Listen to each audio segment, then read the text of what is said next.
Good morning, good afternoon, or good evening, whenever you're watching or listening to this, and welcome to Link Up Leaders, your direct link to leaders in supply chain and e-commerce.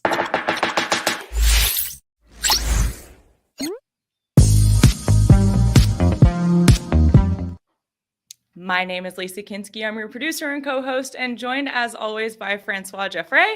Francois, good afternoon. How are you? Good afternoon. Woke up a little bit sad today, Yeah. but overall, it is Friday, so you can't let everything get you down. No. I woke up sad and happy and like excited, a whole mixture of emotions that you're Uh-huh. sort of sending me through here, Lisa. I'm not Um, sending you anything. I've been nothing but upbeat and peppy, even though I am genuinely on the verge of tears right now. But we're not going to go there. No crying on screen. no crying. No crying. Can't do that. But yes, I guess we should tell everybody why. By the way, this is our 134th episode. I went back Wow. and counted. I didn't count. That's a lie. I checked the full episodes playlist on our YouTube channel and then Yeah. added one. So it's our 134th. and my last, which I feel like Ellen like ending her show. I like really want to cry right now. It's been fun. Yeah, it's been so fun. We started this out of a simple conversation between you Mhm. and I of just like, hey, and actually, it's funny enough, it's going to be part of the topic of conversation that we have today, but it's just like, what can we do to really provide more education and like Value. honest conversation, more value, yeah, to not only our customers at Noviland, but also just the e-commerce world, and trying to tie in two worlds that just aren't talked about enough. And Mhm. I mean, watching you grow and develop over the past 2 years that you've been with the company, first of all, has been a complete honor to work with you, and it's been amazing having you on the team. And we've done amazing things, including this podcast, which doesn't mean that this podcast is done forever. It No. just means that we're just going to have a small facelift, or one less face. One less Wha- face. It'll be one less face, and not to, we don't know who's backfilling for me yet, and not to just immediately shit on them, but it will be with a less awesome co-host. But yeah, you do still plan on doing the show though, but maybe just taking Yeah. a small hiatus. If you Yes. guys are listening on the audio platforms, today is actually June 10th. You'll be hearing this on July 29th, and I'm sure that there is going to be no break in the audio production because, as everybody knows, there is a delay between live streaming and platform production or platform publishing. So there should be no break in content Yeah, in that way. and there won't be after. I mean, we're still getting messages up until like yesterday and today of new Oh, I guests just trying sent to you come on another the one. show. Yeah. Yeah, of new guests trying to come on the Yeah. show, which again is amazing. We started off begging some of our friends in We the did. uh, literally begging some of our friends in the overall like Amazon environment, and just started growing out of that, and growing into just Shopify, and then into e-commerce in general, and then into how can we actually merge e-commerce and supply chain, and the importance of both of them. I mean, you can't look at one without looking at the other. So I Exactly. mean, it's very exciting. It's going to live on, but you have set the tone and set the direction moving forward when we do pick this back up. I will tell you this: if you don't have me back on as a guest next time you're in Atlanta, Can we boy, say that? I'm gonna Can come. we say that? We'll have you. Well, you're staying in the space. I am staying in the space. Yes, I'm not Yes. going far. I'm still going to be in this space. You'll see a lot more of my face for anybody who's interested. But yes, I think we can say that I'm staying in the space, and I think that you would be able to have me. I have to be so careful about this. You can have me on as a guest. I don't know what I would talk about yet, but you could have me on as a guest. I have to be so careful Well, right now. yeah, you're going to a great company, Yeah. friends of the company, and we have so many friends. We have of the so many company friends. also. That's still a vague enough comment. Still big enough. So no, I'm super thrilled, super excited for you. Like I've said, over the past since you first let us know, you're going to do great things, and I'm sure you're going to continue to grow. And I'm excited to keep watching you grow. Thank you, Francois. That's so sweet. Oh gosh. Okay, we're done. We're done with the mushy gushy bullshit. let's go ahead and bring on our guest today. And I'm very excited about this episode because when you and I had talked about, it's, your final week, are we going to have these episodes? One, I'm glad that he's feeling better because he just had a wave of the old COVID go through his house. That's what you guys were talking about. Okay. Yes. So everybody was feeling all yucky. So very happy that he's feeling well enough to do this and just well in general. But I was so pumped whenever I did his introduction call. I was like, you need to be able to do this within the time for, I didn't say you have to, but I was like, are you going to be able to do this within these dates? Because it should really happen before I leave. I wasn't telling him that I was leaving. But I'm very excited. This final episode, y'all, it's going to be a banger. So let's go ahead and bring him on. We've got Evan Padgett with us with Stealth Venture Labs. Evan, how are you? I'm doing great. I'm a little sad too. I'm all emotional. I feel like you guys need to be talking this whole episode. I'm just going to sit back and mediate. Just silently cry. But I'm healthy, happy, excited to be here. Good. Fantastic. Fantastic. And all the rest of the family is feeling better as well. I know we're all little doing got good. it. So, okay. Early in the summer, I got 3 kids. So I guess now it's go play in the mud with the rest of the kids. Exactly. Go for it. You guys are, and I was thinking your 2-year-old, if he got the worst of it, you didn't actually say if it was a boy or a girl. It's a boy. Yeah, he did. Yeah. Okay. That kid's going to be indestructible. Oh yeah, absolutely. His immune system is like, what you got? Come on. Yeah, just throw it all at him. Just go eat dirt, kid. Yeah, just go eat dirt. Yeah, you're good. It's like, your kid's over there eating glue. It's like, he's fine. He's fine. That's mild stuff. You're not gonna get a virus from glue. Awesome. Well, Evan, thank you so much for being here. Like I said, this is going to be a really, really awesome episode. But before we just get into the debauchery that will be this conversation, I think just overall shenanigans, can you tell us just a little bit about yourself? Yeah.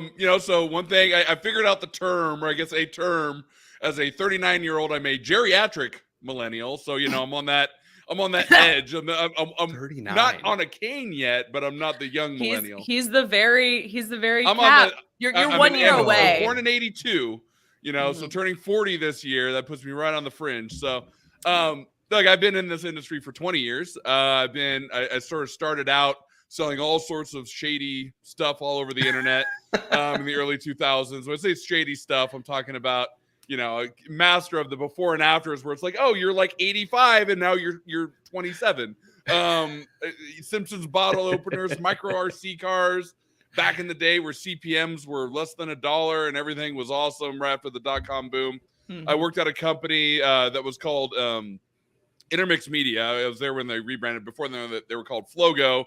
For all the millennials out there, there was this company called MySpace that was there. Where it was an amazing company. Most people learned how to do HTML, because you just slapped stuff on there. So I was part of that company, but I didn't work on the MySpace side. I worked on a product marketing division there called Alina. And we were selling all sorts of crazy stuff on the internet.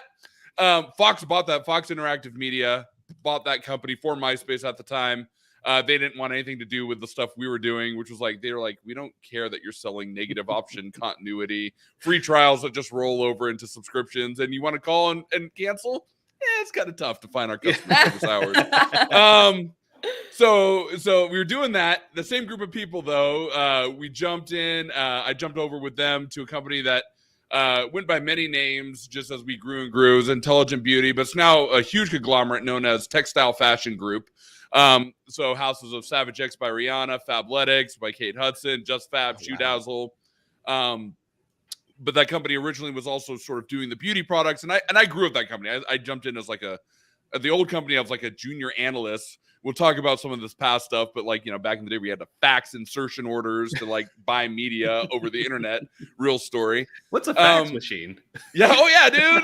That was high. You're tech, not man. That young. Hang on. You are not that young. How do you FACTS or what? How do you spell that?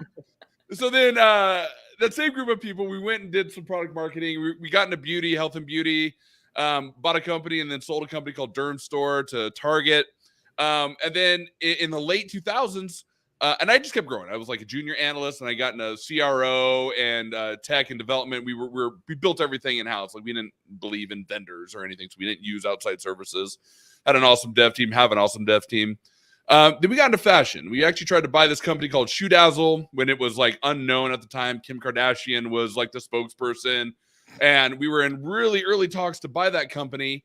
And very like at the finish line, that deal imploded and is in the team there, decided they want to try to take it further because they just started.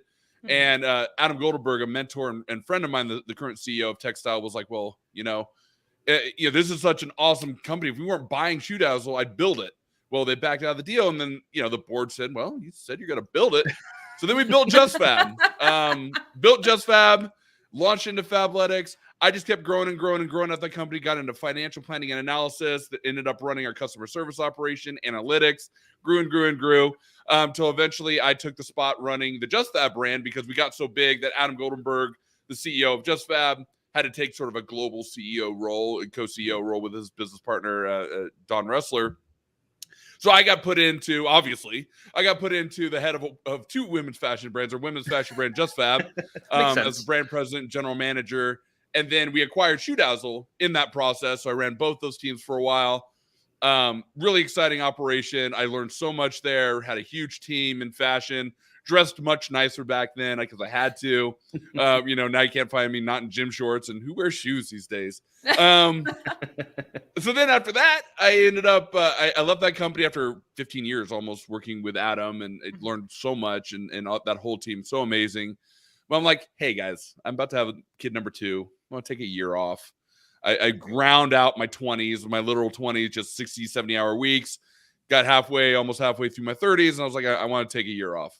Well, about a month into that year, I got pushed into meeting a company called Thrive Market, online grocery company, really awesome company, fantastic mission behind it. They needed a chief marketing officer. They were up and coming in LA, sort of sweethearts of the LA scene, raised a bunch of money. I was like, okay. Like, I want to take time off. I just had a kid. I got 3 months out of that 1 year. Jumped in as their chief marketing officer during a huge part of their hyper growth. They raised $111 million. Had nothing to do with me, but while I was there, so that was pretty exciting. But after a year and some change, I was like, this isn't quite what I want to do. Not just marketing, because they really needed a marketing focus and had a really strong executive team otherwise. So I wound down at that, and then was like, okay, I'm going to go back to my year off. And year off really for me meant like networking around LA, consulting, jumping in as like sort of a generic chief officer, temporary stuff to be like, hey, what are you trying to do? Fundraise? I'll help you fundraise. I'll help you do org design. I'll help you build out better processes, whatever you need. Did that for about 6 months, met my current business partner here at Stealth, and then sort of jumped to the service provider side and professional services side. And Stealth is basically an agency and an incubator's arm as well, growing brands, working with them, sort of helping them scale up, spending their advertising dollars, and doing pretty well at it. So that's not the 17-minute version of my story, but that was a good 8-9 minutes. That was perfect. That was perfect. And for anybody who's listening, if you're not watching us on YouTube or on Facebook, check out that stream because Evan's giving Norm the beard guy a run for his money. Strong beard game. I know you guys talked about it on lunch with Norm. Strong beard game. Oh yeah, he's like a beard icon, I guess. Pretty much. Yeah. I huge aspirations. I'm hoping to get there someday. And he's also, it's funny, you look at Norm. I don't know why I didn't think he was as tall as he is. Norm's what, 6'1", He's got to be 6'5" at least. Oh, you think he's 6'5"? He is a very tall man. Well, I guess he was in heels. Working remote obviously makes it so hard to tell how tall people are. I met a handful of our employees at Stealth. So Stealth has been remote for like 6 years. Okay. I met a handful of employees in the past year from Stealth. I'm like, oh my gosh, you are like one either way taller or way shorter. The perception is crazy. You know what? We never get to play that game. We always just make these assumptions behind the screen. But it's my last episode, so let's do it. How tall do you think each of us are? I'm gonna say you, Lisa, are 5'6". Okay. And Francois, I would say you're straighten your back a little bit. I'm gonna say you're like 5'10", 5'11". Okay. Pretty close. Pretty close. Pretty close, yeah. I'm a strong 5'4". Maybe 5'5" on a good day after a chiropractor, so you're good. That was good. I give myself an inch on the license, so I'm 6 foot. Okay. Oh yeah, so I can tell. Okay, so I do the same. If you measure, I'm 5'11" and like a half, but on my license, 6 foot. 6 foot. I'm 6 foot. I'm one of those people. I'm one of those people that are like so pissed off of like, I should be 6 foot. I've been the same height. I've been the same height since I was 13 years old. You want to talk about bullshit? Like I've been the same height since I was 13 years old. I was like, I got super tall in middle school. I was like, had aspirations of being like a football player and an athlete. I'm like, oh, I'm gonna be like 6'4", no problem. And then everybody else passed me, and I'm like, sweet. 5'11" and 3/4 is the best mark I've ever posted at a doctor's office. It's a 6 foot on the license. I feel you. That is hilarious. Oh my gosh. So mad about it. That's a trigger right there. Sorry. No, it's a very impressive background, though. I mean, extremely impressive, all the way from the very beginning. And so it seems like analytics really is your forte. Would you say that's fair to say? Yeah, I've always loved math, applied math to tech. It was when I dropped out of college. I don't necessarily recommend that, kids, but I did. But I've always been math and tech inclined, and that seeing how even in the early 2000s, the amount of data that existed and then eventually now exists and continues to exist was like, well, that was a great source of truth. So love playing around with it. It's not complicated math all the time, but there's a lot of math you could do in this industry. And math in what way? Do you mean more so like measuring? Measuring? Okay. Yeah, measurements and being able to extract and manipulate and tell a story with data. I've worked at my past and working at companies, fundraising. All fundraising is trying to find fun ways to spin your numbers and outwit people in venture firms that will want numbers a certain way. But kind of half joking there, but kind of half not. But the fun part is the story of a business is really told in its metrics. And I like to I'm not a creative person. I couldn't draw better than stick figures, but the art behind the numbers that exist and continues to exist in advertising is just remarkable. And I just love the stories you could tell about a business by looking behind the scenes. And when I engage at Stealth or engage in private consultancy, the first thing I do is gauge a brand's sort of data literacy, not in a judgy way. I mean, maybe behind the scenes judging a little bit, but more just the importance of that, because you can have all the gut feelings in the world. You can be like, I'm going to do this and that, but you have to have data literacy in this industry, in e-commerce, in tech, in SaaS, and marketing and advertising. You need to have that. And if you don't have any data literacy there, you're not looking at the right things. You're just flying blind, or you're telling the wrong story for your brand. So I've spent a lot of my career finding ways to tell that story, finding creative ways to splice out different types of LTV cohorts by personas, by sort of the advertising channels, all these fun things. And I find that really fascinating. Just when you have it right, the amount of information you can extract is just fun. And you can also see the impact of what you change. You run a test, you run this type of experiment, you do this kind of offer, and then you can measure it. It's so cool. It's not TV advertising and the stuff before digital, which I wasn't really a part of, but I know about, and it's because TV advertising is still the same. It's very hard to attribute. I thought it was just so cool that I could follow in the peak of this. You could follow the life cycle of a person from the first ad that they clicked. And they could order on their fourth or fifth ad. When I was at Techstyle, we had this from the first ad that they ever clicked on. We would know the ones that they also clicked on down the line. We know the ones they converted on. We would know, what landing page they saw when they bought, what first offer they took, what actions they do on the site in the future. You could actually really be able to start clustering people and understand and find really great correlations. So yeah, I love the data side thing, because it's not, you can get down the data science world, and I have tons of respect for that when you start, playing around with R and playing around with all these sorts of, technologies, but just even understanding when people buy X number of times, they are actually significantly more value than people buying X minus one number of times. And and you use that to start playing around with how you grow and craft your business. And there's always something to uncover. It's just like a in my prime analytics mindset, I felt like a sleuth kind of going through the metrics and finding the right nugget that we could say, oh, we say this at this time of day on this time of situation and run this kind of offer, they're more valuable.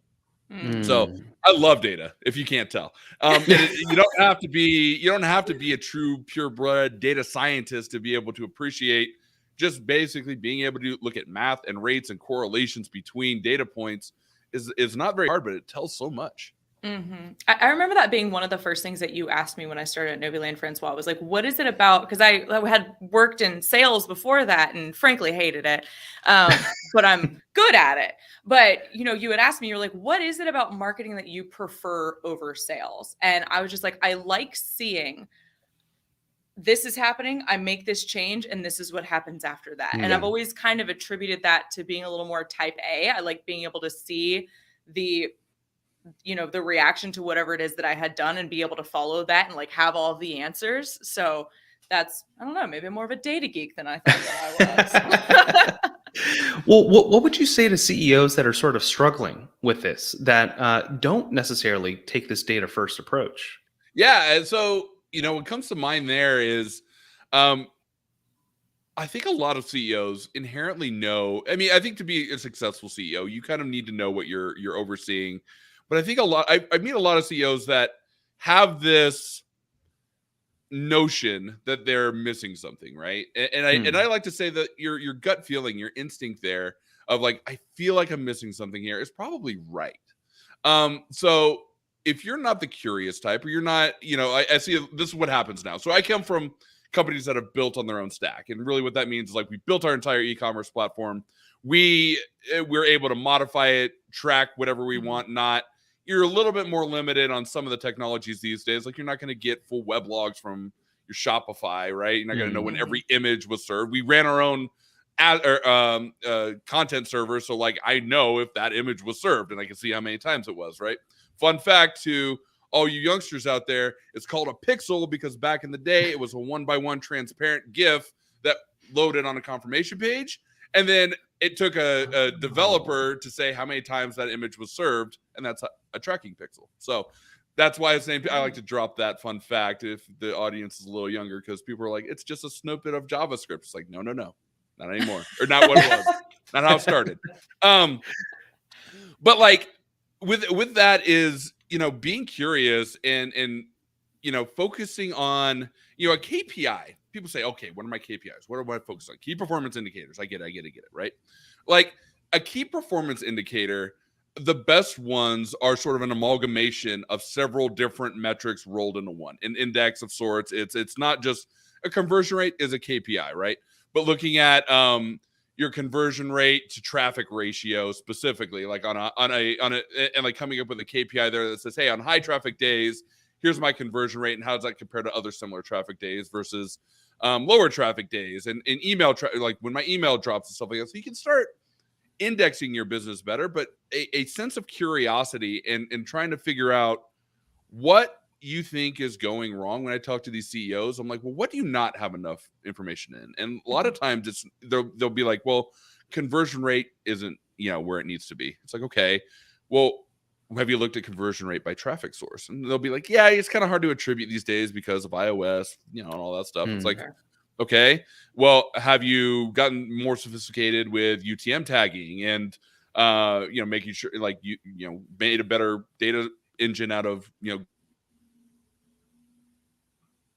attribution better? And they'll be like, yeah, maybe I have it. And it's like there's a hunch there, but you have to keep asking questions, and then sometimes it's nothing, but it's usually not what they think it is. So when they say conversion rate's a problem, it's like, well, you probably got a gnarly, like what's your organic onboarding experience, or organic search? Well, they're like, it doesn't perform better than paid. Like, well, your organic should be converting usually 2 to 3x better than everything else you're doing on e-commerce. So what's that onboarding look like? What should you change there? And can you find a lift in your gross conversion rate by improving in places that you're not focusing on, or not looking at your price promotion positioning? Like, people want to say they have a product that does X. Great, it does X, but the broader audience doesn't need it to do X. It needs it to do Y. So you got to listen to that. So anyway, like I would just tell CEOs to answer your initial question, always be curious, work with people and find data, find other people that can, if you're not able to extract it yourself, work with people that can share that curiosity and work tirelessly to find that answer.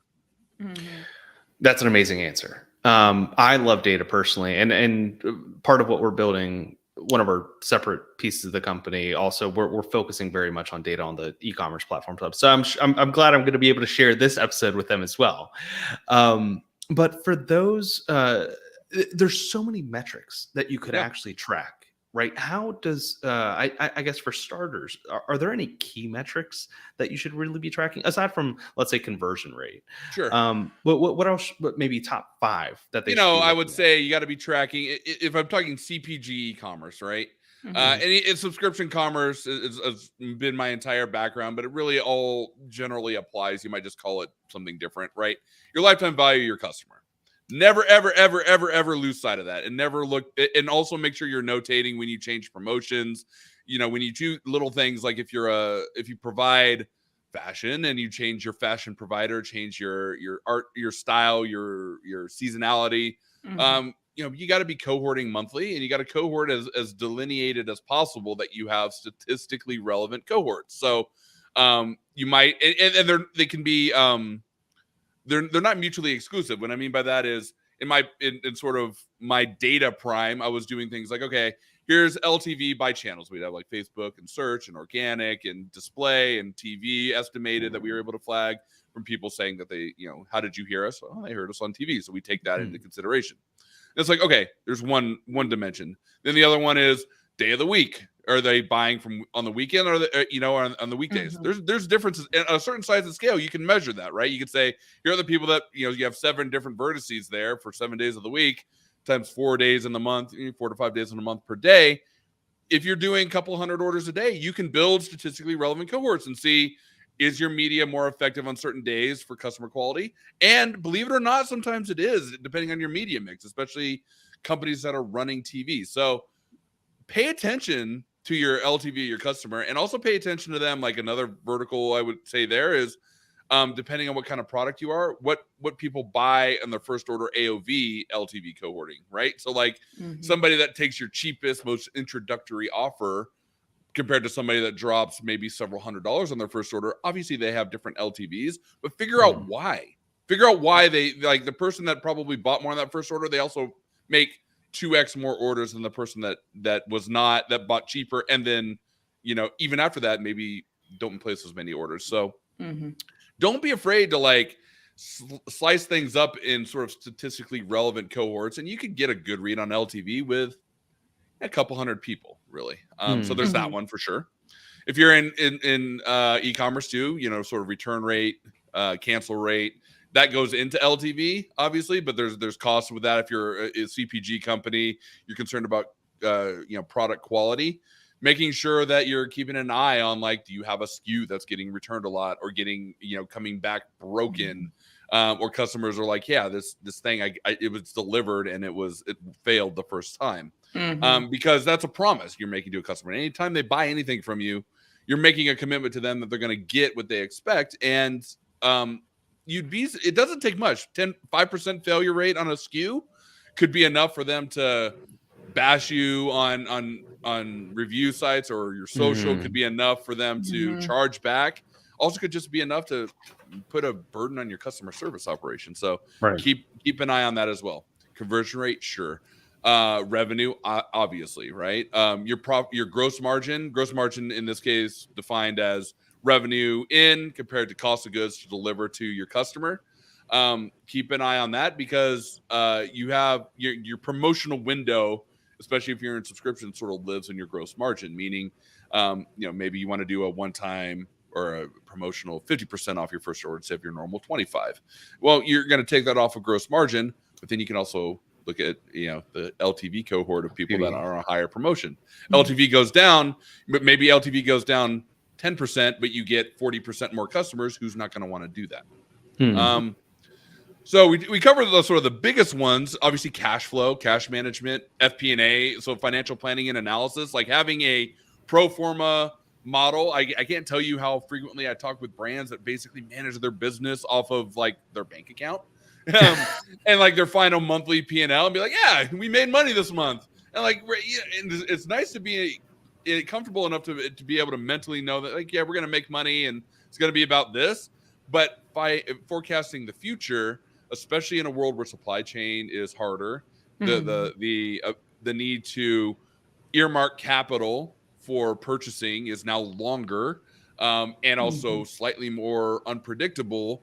You can put yourself in a cash tight situation with growth, which is something I talk about a lot, where like brands grow too fast and then they don't have the capital. They think they do. They don't have the capital to support that growth. So you got to have your hands on all that and really kind of know those inside and out. And then when you start knowing all of those dimensions inside and out, you kind of get a vision, or at least, you know, I feel like I do anyway, but I've been doing this for a while, is you sort of get a vision on like when this lever dial goes up, this one goes down, this one goes up, and what's the cross KPI effect of all this, and what nets you more and more. Like, do you want less higher quality customers or more lower quality customers from an LTV standpoint? Some brands want to stay, you know, further out of reach or higher LTV. And some brands are like, I just want to be in every household possible. So those are the things you definitely need to keep an eye on. Then beyond that, there's a little bit of you know, sort of brand specific type things, depending on what kind of offering you have, what kind of, you know, if you're multi-SKU, single SKU, if you're subscription, if you're telling a story through that, then there's some nuanced KPIs in there. Well, and I want to, you had mentioned earlier about, you know, getting your metrics, you know, per channel, and then, you know, maybe also a little bit of social in there too. And on the topic of growth marketing, I think a lot of people have, and it's true, right? Like a lot of brands have blown up because of Instagram specifically, because it hasn't always been around. Like, you know, not a dig, but like Instagram wasn't around when you started your career in e-commerce. Like it just wasn't. Facebook wasn't around when I started my career in e-commerce. MySpace was. MySpace. A lot of ads there. But it's been such a channel for growth for a lot of brands. But I feel like one of the metrics that they can fall into, there's a number of them on Instagram, but like kind of some of the vanity metrics, like just because your Instagram account is growing and you have a bunch of followers that you got organically through your content doesn't actually mean that your business is growing. Correct. Do you find a lot of brands like every brand falling into that trap? I mean, yeah, absolutely. So like, the state of marketing right now, and it's sort of like a good part of this conversation is, I would say for the past, 12 years or so, being able to grow a brand exclusively in Facebook and IG, was very viable. You can grow a massive brand just by doing well in those two channels. And then of course you're doing search, but even just branded paid search, like the defensible paid search, defending your brand, like you can make a huge business, $100 million plus business off of all that. These days, definitely not. And I feel relevant now because I feel like a lot of what old is new again. So like multiple channel diversification is necessary. I used to not preach like, oh yeah, you're not ready to go into Snap and Pinterest and anything to you're spending like a couple $100,000 a month. Now I'm like, yeah, you got $50,000 a month in advertising spend. Yeah, you should probably be on all the social channels and search, and have a presence there because it's all so different now. And like the relevancy of this is back in the day, you would, display was everything, and you would buy, flash ads, the RIP flash ads, circa whatever that was, 2012. Man, missed Flash interactive ads. So I'll tell you that much. Virus and exploitation aside, but like.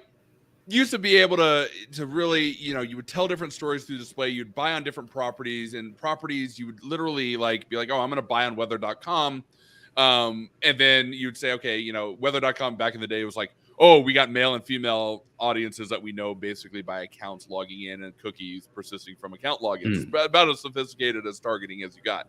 Then eventually you started getting age bands on these major properties like Yahoo and MSN. But you would basically, you'd call up your salesperson at MSN and say, hey, I'm looking for traffic for women 25 to 34.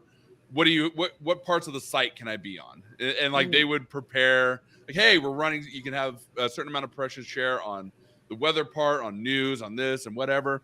And like that's how you bought media back then. And it was like you had to like sort of apply these rules, and you would, your rates would change. You dealt with a salesperson over there that would just be like, "Here's my rate card. I'm charging above and getting commission on that." And but then like the weird stuff, you'd have like, this sounds morbid, but any older school advertiser out there knows this. Like, you would have inclement weather coming through, tornadoes, hurricanes. You'd be like, all right, I got a weather.com placement. I got weather bug right now. I'm going to get a lot of traffic, and people are going to be buying because they're going to be watching the details of a natural disaster. And like, it's horrible. I'm not saying natural disasters are awesome, but there was a time of like being super stoked about having your weather.com buy when natural disasters were going through an area. There's opportunities. Because you get a lot of traffic, and you get traffic really cheap. And then you would get, it's not the people that are living in the tragedy areas, and it's everybody like being like, oh, there's tornadoes going through, and then they would get impressed, and they'd be like, I'm going to buy this. So like, that's how it used to be. And like, a lot of that's kind of coming back now, not media buying through a buyer, but looking at display as a reasonable option, looking at more channels, and trying to drive cheaper relevant traffic and building audience pools that way is a lot more popular than it used to be, I should say, because you used to just be able to be like, oh, I'm gonna target an ad to Lisa, and that's it, and boom, I could do that. Pre-Cambridge Analytica, you could literally do that. So that's the state of things right now. So now I encourage brands. So like, one, creative's got to be top notch. Creative's got to be awesome, and it's got to be individualized per channel. You can't just run like a static image with a starburst anymore that says, hey, get 25% off. And like, no shit. Like, I used to be the guy behind testing, like, okay, should that starburst be orange, or should it be like this shade of orange? Like, what's the hex code there? And we're like, be able to measure wins of like, oh yeah, we have like, this is how it needs to be. It needs to be this shade, because when we tested this color, it doesn't work. Like, that doesn't fly anymore. Now you got to have really native feeling content for Facebook and IG, which is different than Tik and Snap and Pinterest. They're all so different now. So you got to play that game, and more creative that's good and native is better. And so can we take a step back and really talk about what growth marketing is? Because we're talking about all these different verticals, right? We're talking about social. We're talking about media buying. We're talking about search. Can we talk about just what growth marketing is as a whole? Yeah, so growth marketing, my definition anyway, I don't know if this is the official definition, is essentially paid advertising or direct-to-consumer advertising, where you're expected to spend X to generate X times something, right? If you're a subscription company, that multiplier on that first order could be lower. If you're an e-commerce company, you measure ROAS typically, right? And that ROAS has got to be higher because when you're a subscription company, you can buy, acquire customers and make the money down the line with subscription, literally lose money on that first order to get it in subsequent orders. But when you're e-commerce, you're not really tolerant of that because you don't know if people are going to repurchase. And that's just sunk cost right there. So growth marketing is, how do I push cost to get in my opinion, a measurable, some would argue measurable, but a measurable return on that through selling my product.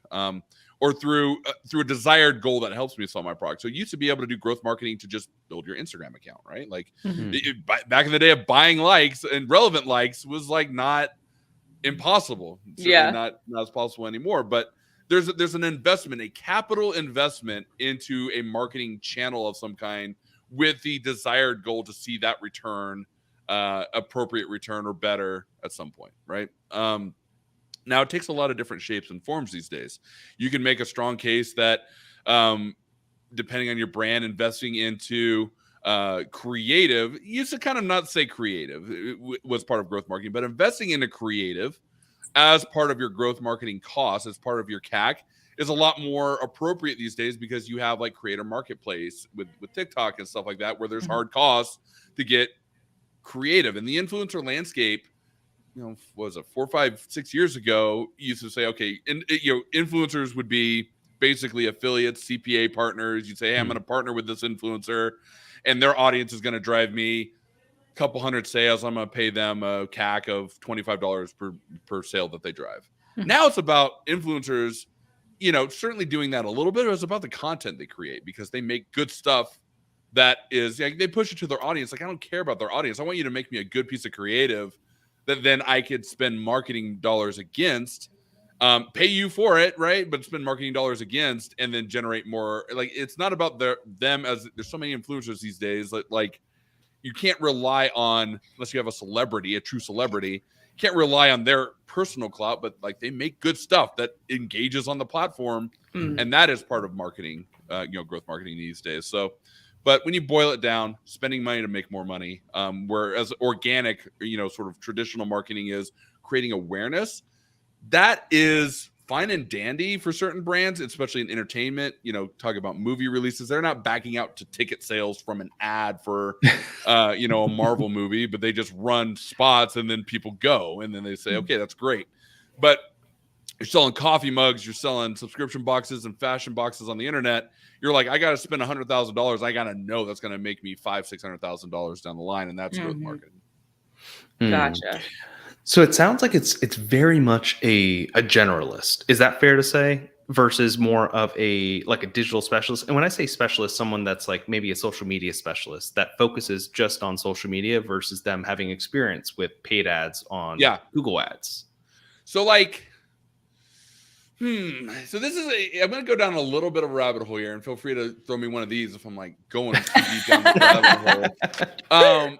But you have awesome brands that can be built off an organic presence by creating great content and build over time an awesome business, right? And that's how a lot of businesses can and potentially should start. Like, some of the best businesses that have created a growth marketing engine started by having a really strong organic engine where they just had they were their own brand, and they just sometimes they started as people just doing their own social. And then they are like, okay, I'm going to make a brand out of this. And because people like me for my fashion sense or for whatever, or beauty, and et cetera. And then they make their own brand and go from there. Used to be able to, and of course, SEO. And if you have if you're a multi-SKU type company, so you're selling auto parts online, or you're selling whatever, you have tens of thousands or hundreds of thousands of SKUs, SEO is a huge part of that. And that's not inherently paid, right?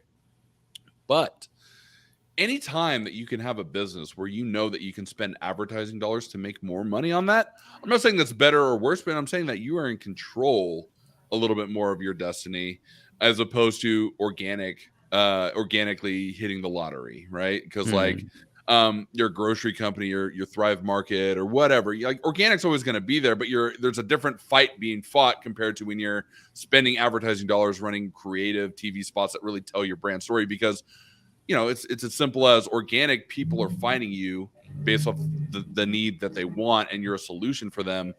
Growth marketing is convincing people. You're pushing a message to them. You're telling them why they need your product.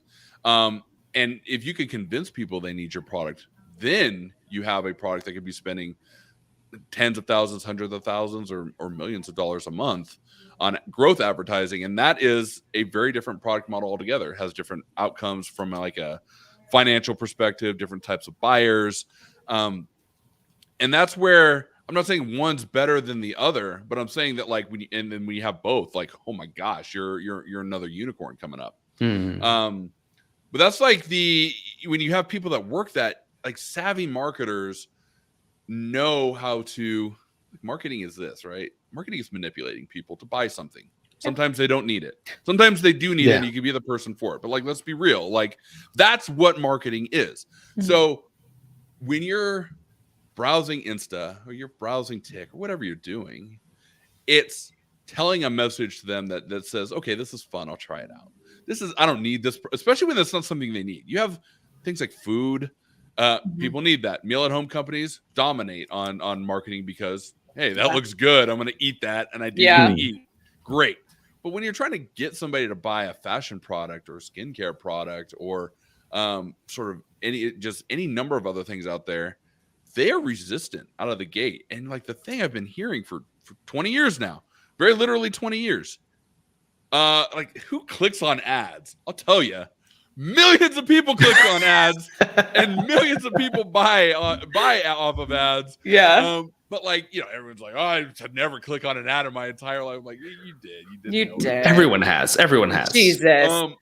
But that is what marketing is. When you're talking about a person doing that, they're the kind of people that even in their own circle of friends or life or even around them, like they're the kind of people that get people to try things, right? We've all known those people. Like those are the best marketers that I've come to find in talent, are like not just like convince me I need this pen type stuff, but it's like when I'm around you and I hear you talking about something, I'm like, I don't even need that, but I kind of want what you're talking. Like I go camping every other year, but that tent sounds fucking amazing. Like those are the kinds of people that are great marketers that can tell that story and also do that while you're browsing TikTok and create something engaging where people are like, okay, like I'll try this out.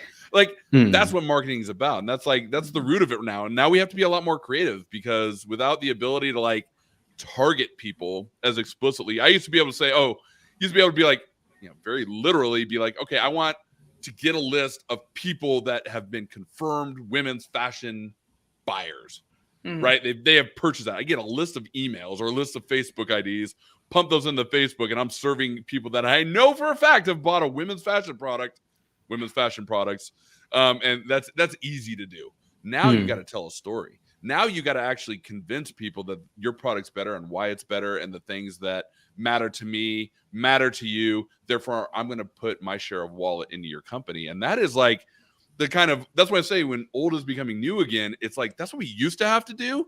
And then it kind of got really easy by being able to target people so well because data was just flowing. And now that that's gone away and that tap is turned off, you got to tell stories again, and we got to have fun doing it. And you got to build brands that way. Yeah. So that's my little soapbox moment about the state of marketing and how it's changing. No, love it. No, yeah, that's awesome. That's absolutely awesome. And so as they're sort of going through this, before they even go into the sort of the growth marketing journey, do you have a conversation with them about having product market fit? Oh, absolutely. Yes. So establishing product market fit is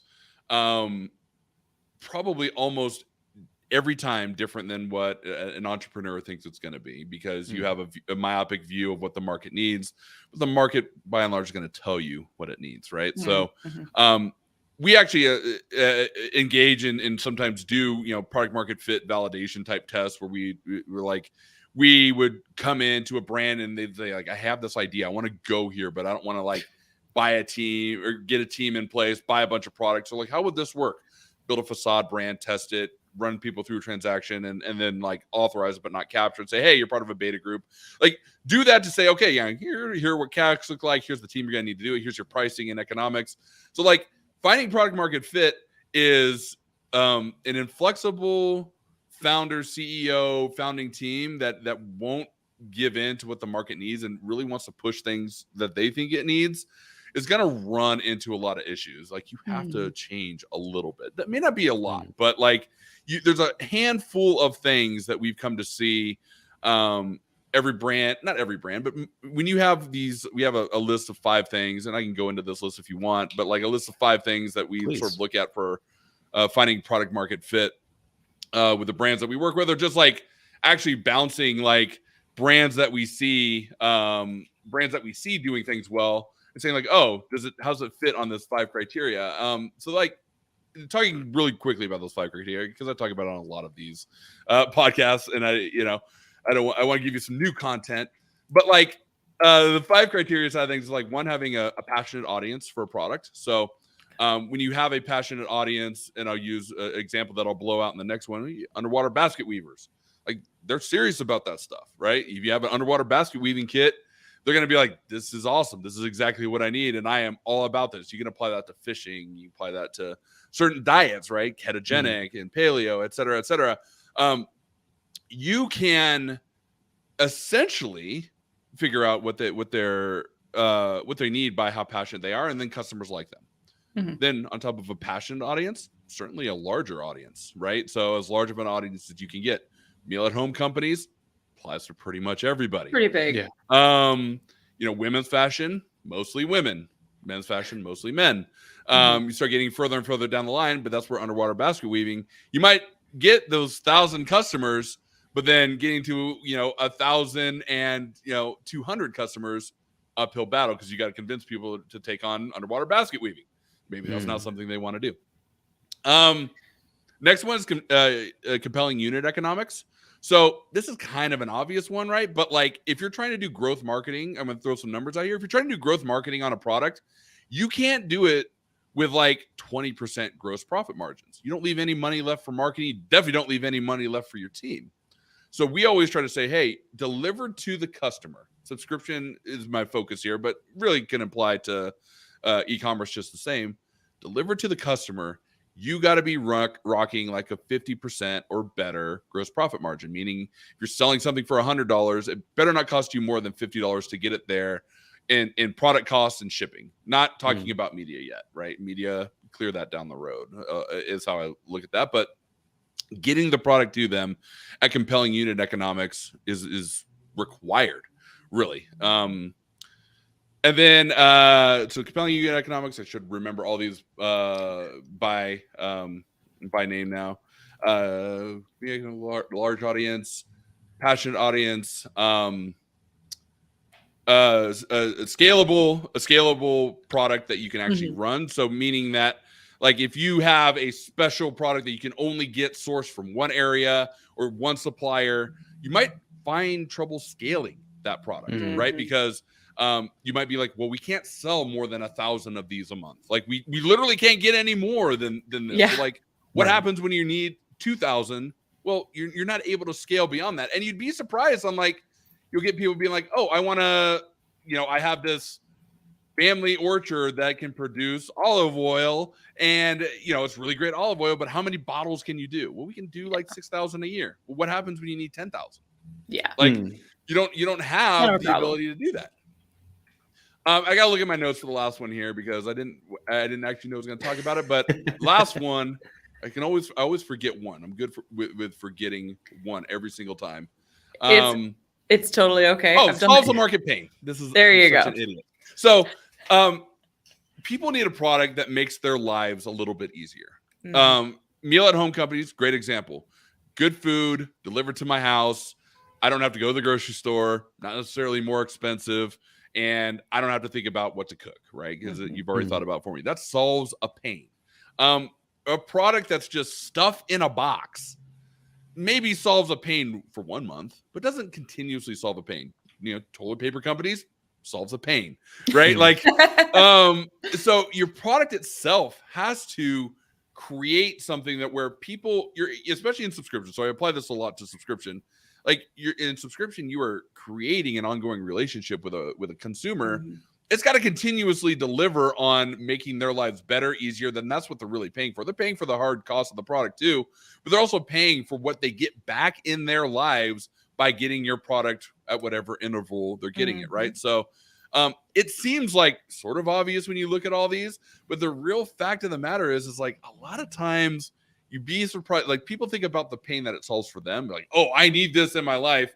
But then they realize that out of 1,000 people, only 20 people have that same pain. You're not going to get the kind of growth that you want, right? Like, so having it solve a pain, like, this is the sneaky one that, like, seems like, oh yeah, everyone's like, this definitely makes the world a better place. But like, yeah, if you have a laundry service, but there's a premium cost you 3x that it costs you, like, a bag of laundry is $50 every time you do it. Like, sure, it solves a pain if you're very wealthy, but like, but for the average consumer, they're like, it's not gonna work.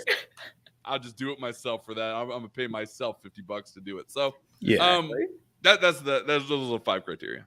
When you started talking originally about the CEO who maybe doesn't want to make any kind of changes, to help them grow, I think you'll appreciate this reference. You remember in Family Guy when Peter wrote a book, and it was poopy face tomato nose, and the editor's like, I love everything, but what if the nose was a plum? And Peter's like, how dare you? Dare you? And he storms out of the office. Yeah. That's the first thing I thought of. But that's true. That's exactly it. And like, you'll get, like, entrepreneurs need to have a vision. They need to do that. But they're thinking it, like, a lot of companies come up because of a pain that, like, an entrepreneur sees an opportunity and it's like, I'm going to make the thing that solves that pain. But then they make it so specific or so irrelevant to most because they'll be like too specific because they're thinking about their own pain, or they're thinking about their own pain and the people closest to them. And like, look, like, not dogging people that have the money in the world to do this, but rich people problems are very different than the average people problems. That's true. It's like, and if you're trying to have a product with mass adoption, then you need to be thinking about, well, what's the basic version of this that applies to everybody, right? Nobody likes going to grocery stores that much. Like, some people do, most people don't. And most people, if you say, hey, this food's really good, and it gets delivered to your house and it's like the same price as like what it would take you to make a meal, they'll be like, oh, okay, I'll try that out, right? Like, they will do that, and that's why these meal at home companies are so big. That solves a serious pain.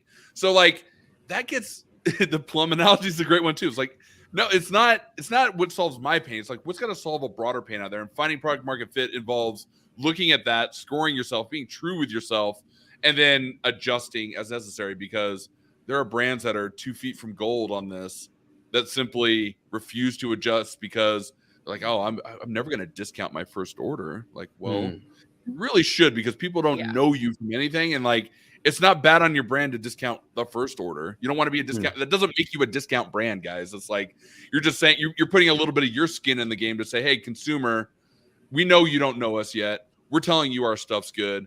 One time we're going to give you 25% off or 40% off this order just so you try us out. And then we're going to love you, and you're going to love us, and then you're going to come back. Like, that's not brand damaging, right? That's not, I'm not saying you have to be 25% off all the time. Yeah, that's a discount brand.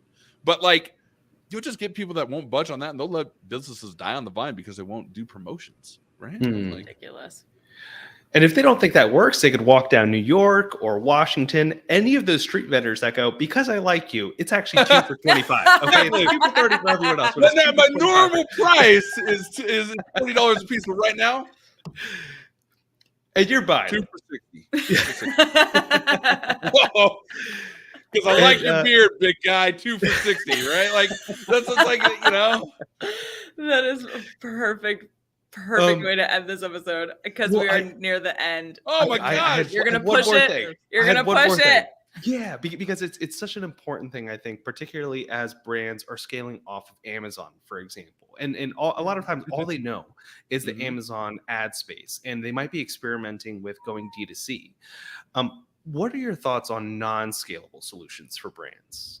Oh, so this is the Pandora's box that we're going to end on. So I have a lot of opinions about this, and they're depending on, people out there listening to this. I'm going to just kind of spit from what I've seen more than dozens of times at this point over the years. Amazon, great place to build and execute a brand if your margins can afford it, right? You have to pay a certain percentage of what you sell through Amazon. You don't get customer information really, but you can build awesome brands off of Amazon. If you want to build a brand on Amazon and actually have a direct-to-consumer brand, I hate to say it, it just does not work unless you're like a Procter & Gamble or somebody that's just using Amazon as a distribution service, right? Like, Amazon as a place to build a brand and grow it from zero to something is a great tool. It's the biggest, might be the biggest, or if not one of the biggest marketplaces in the world for transactional volume. So everyone there is there that's buying something. Like, show me, I don't know what the numbers are, but I'm sure that of the buying internet audience, near 100% of them have bought something on Amazon at some point in their life, whether they like to or not. But here's what I get all the time. Yeah, we sell on Amazon right now, but I really want my customer information and I want to establish a relationship with them. So, and I want to have my own paid advertising engine. So, how do I build up my own brand, like my own .com on top of my Amazon business? And I say, well, if you're in beauty, you probably got margins for it. You're talking 60, 70, 80% margins. Maybe that could work. Brands that don't have that, it's just not going to work. And here's why. Like, every dollar you spend on advertising, a significant portion of that is going to be, I'm going to Google your brand, and then I'm going to see it's on Amazon. I can get it on 2 days. And I know I'm going to be taken care of. Done. Yeah. And now you're paying to acquire that customer on media, and you're paying a commission to sell through Amazon. And maybe you're paying on an Amazon ad too.